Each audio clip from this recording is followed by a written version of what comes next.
আমাদের রোজ সকালে ঠিক এভাবেই ঘুম ভাঙে। অন্যান্যদের হয়তো মুরগির ডাকে ভাঙে, আমাদের ঘুম ভাঙে চড়াইয়ের ডাকে। তাই আজকে একটু তোমাদের দেখাই।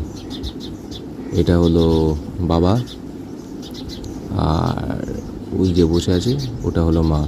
তো এখানে বাচ্চা দিয়েছে, রোজ সকালবেলা বাচ্চাগুলোকে দেখতে আসে। আর ইনি তো মোটামুটি সারাক্ষণই বসেই থাকেন পাঁচিলের ওপরে। এখন এই সকাল সকাল এই 6:30টার সময়ও খাওয়ার জন্য বসে আছে।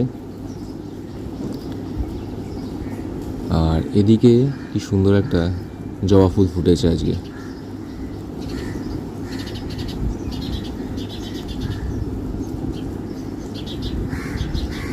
তো এটা দেখানোর জন্যই আজকে সকাল সকাল এরকম বারান্দায় চলে এলাম। তো জানিও কেমন লাগলো। চলো আজকে একটুকুই, টাটা।